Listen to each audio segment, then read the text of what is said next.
suis heureux d'ailleurs que les Congolais s'intéressent aux affaires Fonds monétaire, même dans la rue, les petits-enfants. On ne sait pas ce que c'est. De mon point de vue, c'est une bonne chose. Ils veulent savoir davantage. C'est leur droit. Tout ce que nous voulons, c'est simplement qu'on puisse redonner au pays toutes les chances pour redémarrer normalement, retrouver de la liquidité dans le circuit, parce que le pays a du potentiel énorme.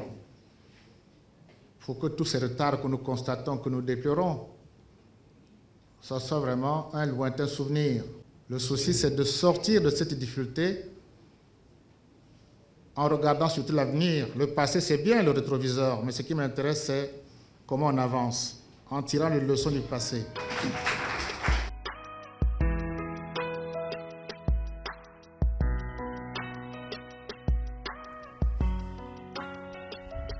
Bonsoir mesdames, messieurs, bonsoir à tous. Une bonne partie de cette rétrospective sera essentiellement consacrée à la chronologie des faits des négociations Congo-FMI. En effet, au milieu de l'année 2014, alors que les 6 économies de la CEMAC avaient fortement plombé du fait de la chute brutale des cours mondiaux du baril pétrole, il a fallu absolument prendre des mesures hardies pour faire face à ces économies de bout de chandelle. Pour rétablir la situation économique et financière du Congo, un comité interministériel d'orientation et de mise en œuvre des politiques économiques et financières placé sous la supervision du Premier ministre chef du gouvernement avait été mis en place en février 2017 à l'effet d'élaborer des politiques d'ajustement interne d'ordre budgétaire et monétaire, de proposer des réformes structurelles, d'ouvrir et d'engager des négociations avec le Fonds monétaire international. L'on se rappellera que les discussions entre le gouvernement et les différentes missions des services techniques du Fonds venus à Brazzaville, de même que l'examen de la requête du gouvernement par le conseil d'administration du Fonds plusieurs fois ajourné, auront fait l'objet de beaucoup d'a priori, d'allégations et de fake news. Retour au cœur d'un dossier qui a fait couler beaucoup d'encre et de salive. Depuis 2014, la communauté économique et monétaire de l'Afrique centrale fait face à des chocs de grande ampleur qui ont touché les 6 économies de la sous-région. Une forte baisse des prix de produits de base, notamment du pétrole. 5 États de la CEMAC produisent et exportent l'or noir. Pour s'attaquer à ces déséquilibres régionaux, il convenait de riposter de manière coordonnée. Les dirigeants de la sous-région se devaient d'intensifier leur collaboration pour concevoir et opérer des réformes économiques et de promotion de diversification économique afin de rétablir la stabilité macroéconomique dans chaque pays et dans la région dans son ensemble. C'est dans ce contexte très particulier qu'un sommet extraordinaire des chefs d'État de la CEMAC fut convoqué en décembre 2016 à Yaoundé au Cameroun afin d'examiner la situation économique et monétaire de la zone CEMAC et d'adopter des mesures appropriées visant à juguler les effets néfastes du choc pétrolier sur les économies de la sous-région. Les chefs d'État avaient décidé d'ouvrir et de conclure à brève échéance des négociations bilatérales avec le FMI pour mieux structurer les efforts d'ajustement de leurs États, les accompagner vers une sortie de crise et les aider à mettre en place les conditions d'une relance vertueuse et durable de leurs économies. Pour le cas du Congo, le déclic pour un programme avec l'institution financière internationale est parti de la rencontre entre le président Denis Sassou Nguesso et Mme Christine Lagarde, directrice générale du FMI. Au nom de l'institution dont elle avait la charge, Christine Lagarde s'était dit disposée à soutenir le Congo dans ses défis macroéconomiques auxquels il était confronté. Je viens de finir une très bonne réunion avec le président. On a pu évoquer la situation macroéconomique générale du pays. Et bien sûr, le Fonds monétaire international est disposé à soutenir et à aider le Congo selon les règles et conditions habituelles de notre engagement vis-à-vis des pays membres que nous soutenons toujours. De là avaient commencé les dures négociations visant à la conclusion d'un accord avec le Fonds monétaire international. Le président de la République a rencontré Mme Christine Lagarde, directrice générale du Fonds monétaire à New York, en marge des assemblées des Nations Unies. Dans le cadre de cette discussion, la directrice générale du Fonds monétaire a réitéré à son Excellence le président de la République la volonté du Fonds monétaire de soutenir le redressement économique de la République du Congo. Nous avons été envoyés donc par la directrice générale pour discuter des conditions de cette assistance du Fonds monétaire à la République du Congo. Des missions des services techniques du Fonds monétaire se sont succédées les unes aux autres. 7 missions au total ont été effectuées à Brazzaville. Première mission, février-mars 2017, pour évaluer la situation économique et financière. Deuxième mission, juin 2017, relative à la dette envers les traders et la finalisation du cadrage macroéconomique.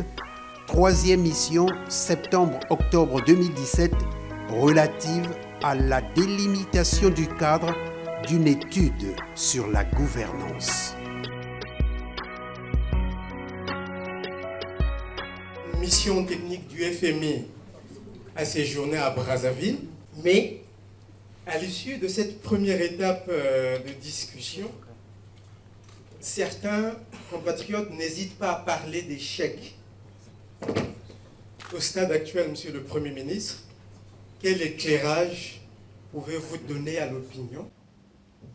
On a ouvert tous nos livres, on a parlé de la dette du Congo.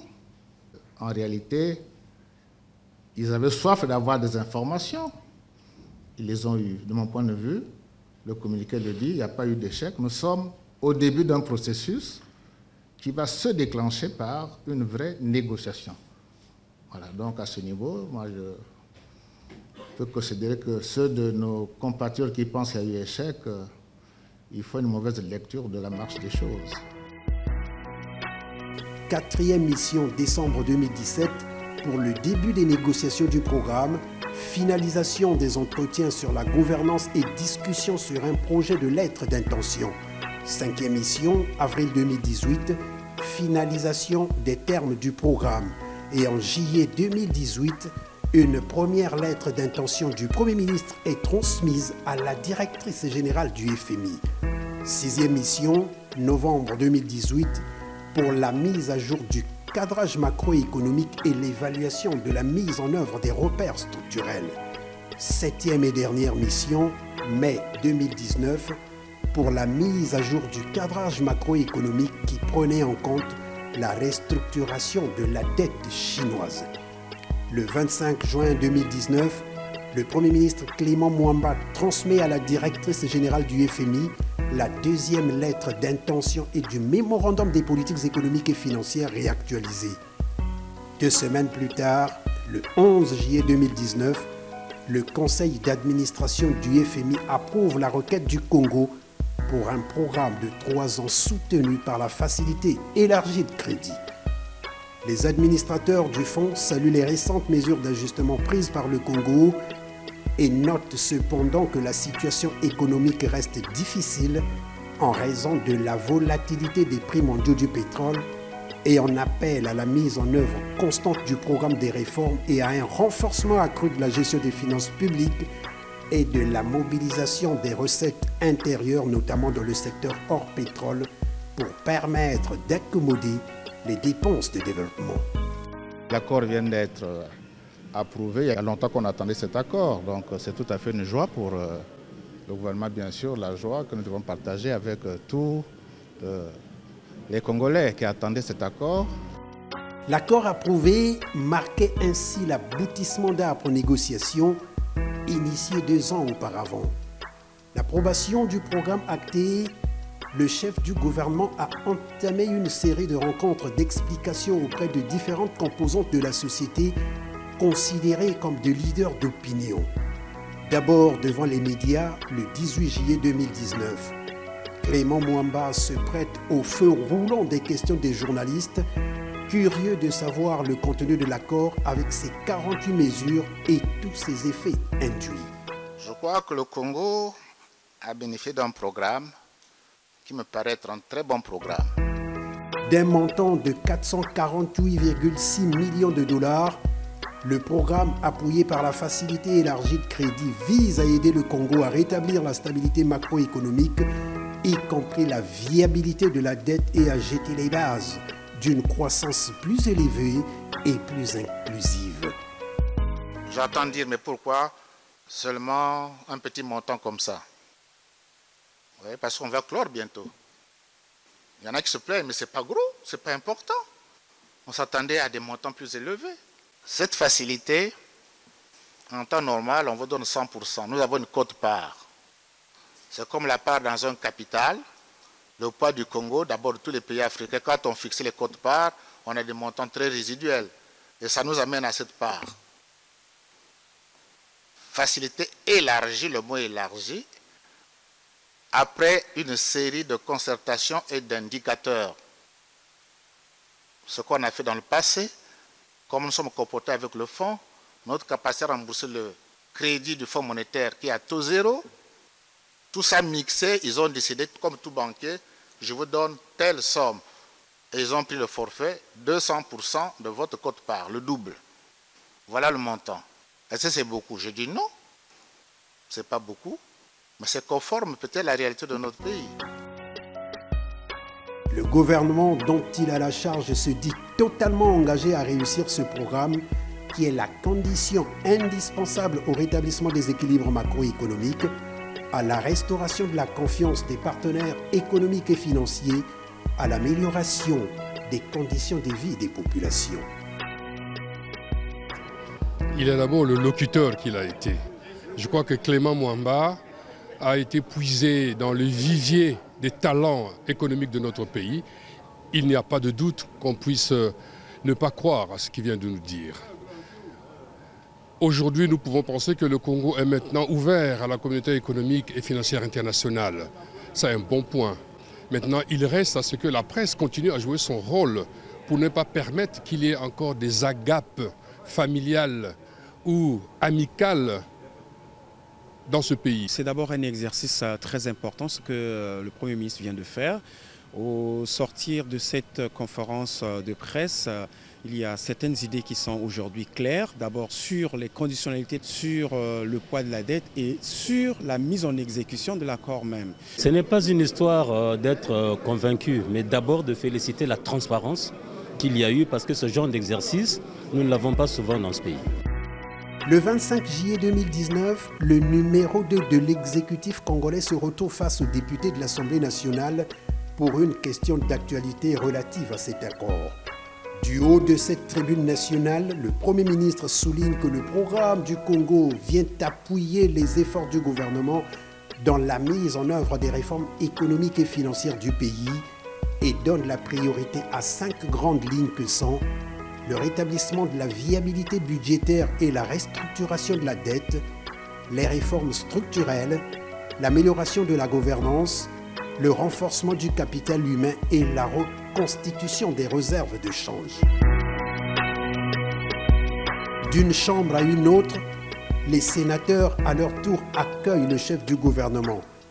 Expliquer les grandes lignes du programme, il est incontestable que l'appui du FMI dans le cadre d'un vaste programme des réformes économiques et financières sous-régionales pour le rétablissement des équilibres macroéconomiques des pays était devenu un impératif. Clément Mwamba, à l'endroit des sénateurs, dit que le Congo bénéficie de la facilité élargie de crédit qui soutient les programmes économiques des pays confrontés aux difficultés durables de balance de paiement, qui cherchent à rétablir la stabilité et la viabilité macroéconomique tout en favorisant la croissance vigoureuse et durable et la réduction de la pauvreté. Fin de citation.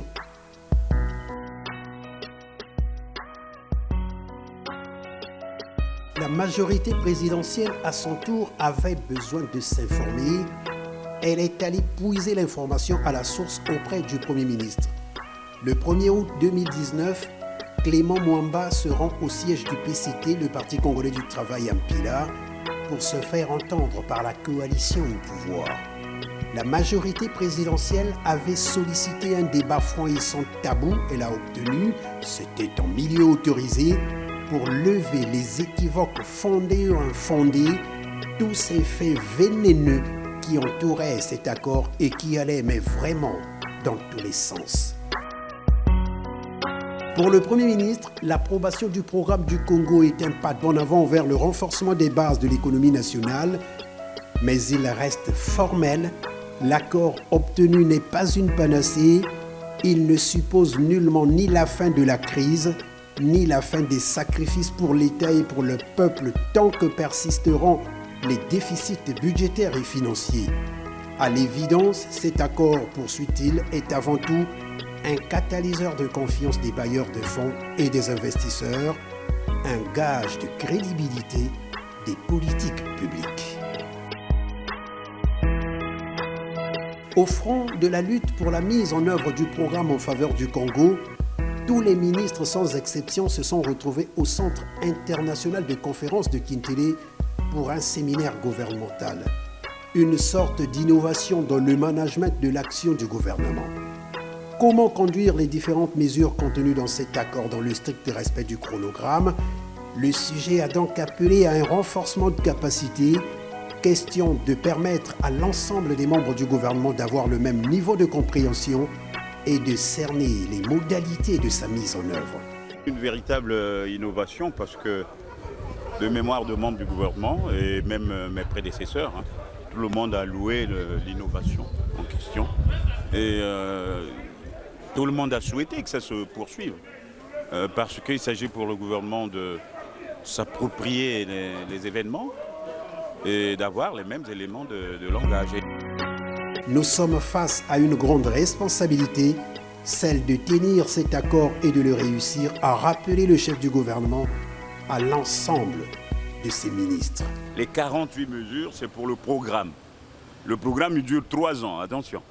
Ça veut dire que d'ici décembre, il y a une partie de ces 48 qui seront choisis par la direction de la mission pour voir quels sont les critères de performance à imposer au Congo et puis est-ce que le Congo a pu satisfaire ces critères de performance. Il ne s'agit pas en l'espace d'ici à 3 mois, on va dire, décembre, d'avoir accompli 48 mesures, c'est impossible.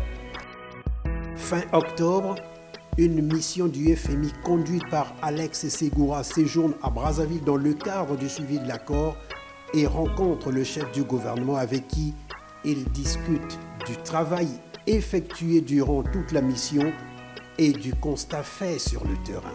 Ce que je peux vous dire, c'est qu'on commence à constater le retour de la croissance hors pétrole.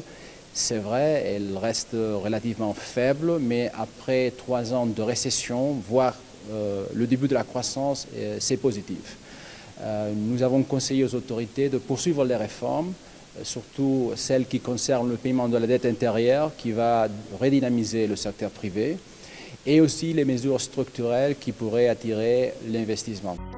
La mission d'octobre était censée précéder la revue prévue en fin décembre, mais qui n'a plus eu lieu, l'institution financière ayant jugé utile de laisser plus de temps aux autorités congolaises pour honorer les engagements pris en juillet dernier.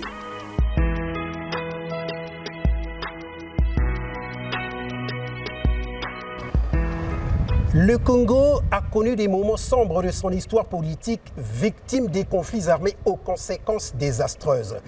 Tirant les leçons de ces épisodes malheureux, il a été coché au sein de la Constitution congolaise une disposition qui appelle au dialogue, le dialogue permanent avec l'institution d'un organe de concertation, d'apaisement et de recherche du consensus.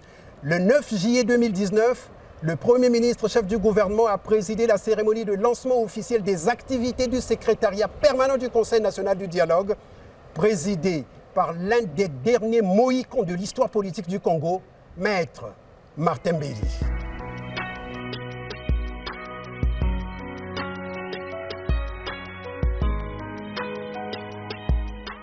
Institué par les articles 227, 228 et 229 de la Constitution, le Conseil national du dialogue est un organe de concertation, d'apaisement et de recherche du consensus entre les forces vives de la nation sur les grands problèmes politiques d'intérêt national. Le lancement officiel des activités du secrétariat permanent du Conseil national du dialogue promeut une dimension préventive contre toutes les formes de conflits de nature à mettre en cause l'unité, la paix et le développement. Votre présence ici, aujourd'hui, notamment celle du Premier ministre et celle de tout ce qui représente la communauté internationale, marque un tournant décisif pour notre pays en faveur de la paix et de l'unité nationale. Selon le Premier ministre, le Conseil national du dialogue a une portée politique indéniable en ce qu'il marque un tournant décisif dans notre capacité à intégrer le dialogue comme une exigence de salut politique et patriotique. Désormais, ce dialogue que nous devons promouvoir a une grande dimension préventive contre toute forme de dérive de nature à saper l'unité, la paix et le développement de notre pays qui en a tant besoin aujourd'hui, demain et après-demain. Dans cet élan d'apaisement, le gouvernement a mis à profit le dialogue pour régler définitivement le problème qui l'opposait aux usagers de la route nationale numéro 1 relatif aux frais de péage et de pesage jugés trop coûteux. La question avait suscité une vive polémique parce que contestée de façon ouverte par les usagers de la route. Clément Mwamba reçoit les opérateurs économiques et les responsables du collège intersyndical des transporteurs en commun du Congo pour arrondir les angles. Le péage, c'est une bonne chose. Sur le principe, il n'y a aucun problème. Mais si nous sommes venus voir le Premier ministre ce matin, c'est juste pour lui signifier que les coûts qui sont appliqués sur ce péage n'arrangent pas tous les usagers en général et les transporteurs en particulier. Le gouvernement prend acte des doléances, examine cette question économique et sociale en Conseil des ministres et revoit ses tarifs à la baisse. Aussitôt l'entrée en vigueur de la nouvelle tarification, le Premier ministre effectue une descente sur le terrain sur la route nationale numéro 1 pour se rendre compte de la manière dont cette route est gérée. Nous avons constaté qu'il y avait des endroits où il y a des fissures importantes, quelquefois liées à la nature, liées aussi au comportement des utilisateurs de la route. La LCR, nous l'avons noté tout le long, surtout dans le Mayombe, que l'entretien se fait. Je crois que c'est donc une bonne décision que nous avons eu à prendre. Ce que j'ai noté surtout dans le Mayombe, c'est le nombre d'épaves de véhicules en panne. J'en ai compté peut-être une quinzaine. Je crois que c'est tout à fait intolérable. Je lance un appel à tout cela. Dans un délai très raccourci, je ne donne pas le jour, mais j'espère que dans les meilleurs délais possibles, il faut absolument que ces épaves soient dégagées. L'électrification des communautés rurales fait partie du programme du gouvernement. Tout le monde est unanime pour reconnaître que l'électricité est un important levier de développement. Après la connexion des localités de Mayeye et de Sibiti au réseau hydroélectrique du barrage de Mukukulu, le Premier ministre a procédé en juin 2019 à la mise en service de la ligne électrique Olombo-Abala connectée au réseau hydroélectrique du barrage d'Imboulou à la grande satisfaction des populations de ces localités. Abala, c'est à Lembe. Donc aujourd'hui, en même temps que les populations d'Abala sont en train de fêter l'événement, celle d'Alembe aussi également le fera parce que d'ici là, Alembe sera aussi également connecté dans les 3 mois qui suivent. Donc c'est une satisfaction générale pour toutes les 2 localités. On ne peut rien sans l'électricité. Pour développer, il y a un certain nombre de facteurs essentiels, parmi lesquels l'électricité, la route. Ça permet de changer la vie. En 2019, les eaux du fleuve Congo et du fleuve Ubangi dans la partie septentrionale du pays sont sorties de leur lit à cause des pluies diluviennes enregistrées à partir du mois d'octobre créant ainsi des grandes inondations comme on ne l'avait jamais vu depuis des décennies. Des données, du moins provisoires, collectées par le ministère des Affaires sociales et de l'Action humanitaire indiquaient au 4 décembre 2019 qu'environ 150 000 personnes situées dans les localités les plus impactées étaient en état de détresse. Face à l'ampleur de la situation, le gouvernement a décrété l'état de catastrophe naturelle et d'urgence humanitaire tout en sollicitant l'aide humanitaire internationale. Le 4 décembre 2019, le Premier ministre a conduit une délégation gouvernementale avec les agences du système des Nations Unies à Mosaka pour mesurer l'ampleur du mal et apporter réconfort et assistance aux populations sinistrées. Nous sommes en effet à Mosaka, mais avant d'arriver à Mosaka, nous avons survolé Makoti Poko, qui est totalement noyé, mais noyé. Donc toutes les maisons sont inondées. À Mosaka, on venait de voir le spectacle. Ce que nous constatons, c'est un vrai drame qui se produit ici. Il y a la compassion bien sûr, mais en même temps, l'engagement qui est celui du gouvernement de ne pas croiser les bras et prendre toutes les mesures nécessaires pour soutenir les populations sinistrées. Le gouvernement à pied d'œuvre pour soulager les peines qu'endurent ces populations durement affectées a récemment affrété un bateau de plus de 200 tonnes composé de vivres et de non-vivres, des médicaments, des intrants de pêche, des matériaux de construction, la liste n'étant pas exhaustive. Il y a là 6 équipes qui vont s'arrêter à Mosaka, à Liranga, à Makoti Poko, pour le tour des axes jusqu'à Betou, tout le long du fleuve. Présent au Congo depuis 1969, la société pétrolière Total EP Congo, qui exerce ses activités en mer et sur terre, a fêté cette année son 50e anniversaire. Pour célébrer ses 50 ans d'activité et de partenariat avec le gouvernement du Congo, le président de la République a été représenté par le chef du gouvernement Clément Mwamba. 50 ans d'histoire, 50 ans d'investissement de Total avec aujourd'hui une production de 200 000 barils jour. D'un anniversaire à un autre, le port autonome de Pointe-Noire a également soufflé cette année sur ses 80 bougies.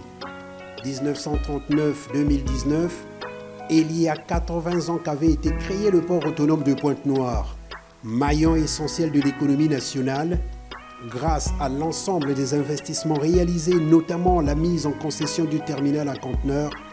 Le port de Pointe-Noire est actuellement l'une des meilleures plateformes de la côte ouest du continent africain.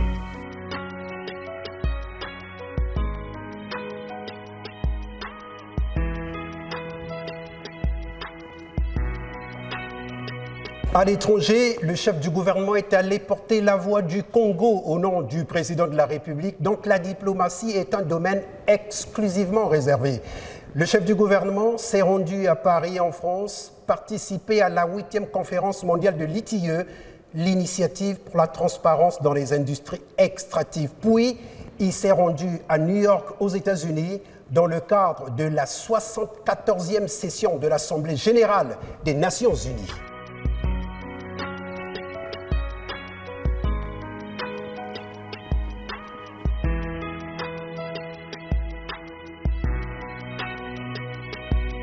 L'exigence de transparence et de bonne gouvernance dans le secteur des industries extractives a donné lieu à la création de l'ITIE, l'initiative pour la transparence dans les industries extractives à laquelle le Congo a adhéré depuis 2004. Initiative d'envergure mondiale, l'ITIE est un processus international qui demande au gouvernement des pays producteurs du pétrole, du gaz et des mines de publier dans des rapports indépendants toutes les recettes de l'État et les paiements des compagnies générées par l'exploitation pétrolière, gazière et minière afin d'accroître la transparence des revenus en mettant à la disposition du public, de la société civile et de la communauté internationale le récapitulatif des versements effectués afin que l'opacité et la corruption souvent décriées au sein de ces trois secteurs soient réduites. La 8e conférence mondiale tenue à Paris en juin 2019 était l'occasion pour les chefs d'État et de gouvernement les activistes de la société civile et les chefs d'entreprise de ces trois secteurs de discuter des meilleures pratiques de transparence et de gouvernance de ces ressources naturelles. 52 pays membres y participaient, le Congo y compris, représenté au plus haut niveau par le chef du gouvernement. Le Premier ministre a saisi cette fenêtre d'opportunité pour présenter à la face du monde l'expérience congolaise de mise en œuvre de l'ITIE. Firstly, EITI is very pleased. L'ITIE est très heureuse de la présence du Premier ministre et de cette délégation de très haut niveau. Le deuxième point le plus brûlant, c'est que la République du Congo devra se soumettre au deuxième exercice de validation à la fin de cette année. Et donc nous avons discuté de certaines questions qui doivent encore être analysées dans le cadre de la préparation de ce processus. Hier, le ministre a annoncé également qu'il y aurait un audit du coût des recettes pétrolières pour les entreprises extractives dans le pays, ce qui est une excellente chose. Nous savons également que le Congo a un code de la transparence qui respecte la plupart des normes de l'ITIE. Donc ce sont autant de bonnes mesures qui nous font espérer que le Congo satisfera à cet exercice de validation. Au cœur de la ville de New York, qui accueille plus de 50 millions de visiteurs chaque année, s'est tenue en septembre 2019 la 74e session annuelle de l'Assemblée générale des Nations unies axée sur le renforcement des efforts multilatéraux visant à lutter contre les changements climatiques et la pauvreté sur le développement. Invité par la présidence de l'Assemblée générale des Nations unies, le président Denis Sassou Nguesso, pour des raisons de calendrier, s'est fait représenter par le Premier ministre chef du gouvernement.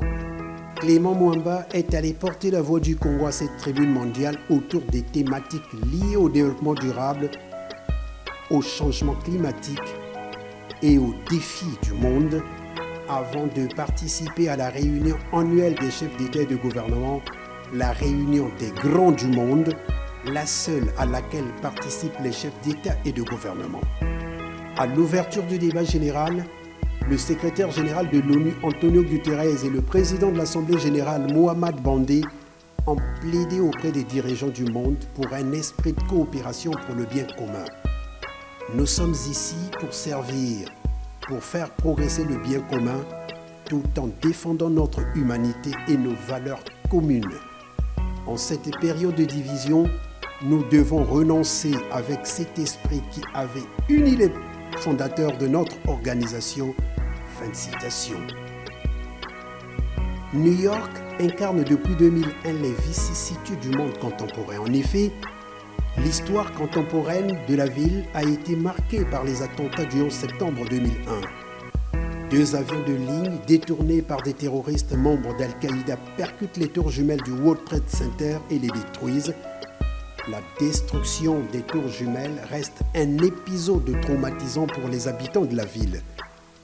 Clément Mwamba est allé visiter ces lieux de mémoire. Un nouveau building a été construit à quelques mètres de ce mémorial et du musée consacré aux victimes des attaques terroristes. En ces lieux, les survivants, les familles des victimes et le gouvernement ont voulu tous honorer la mémoire des disparus.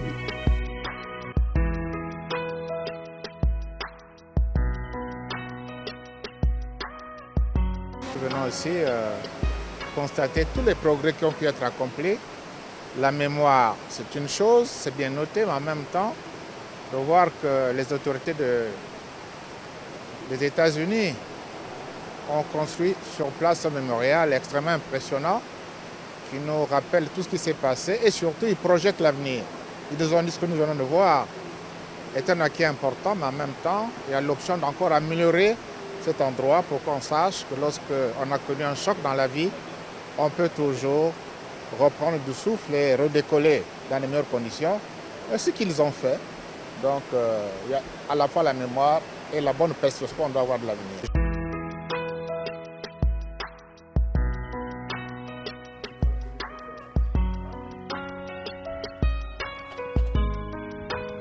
Merci à tous d'avoir été avec nous. Bonsoir et à très bientôt.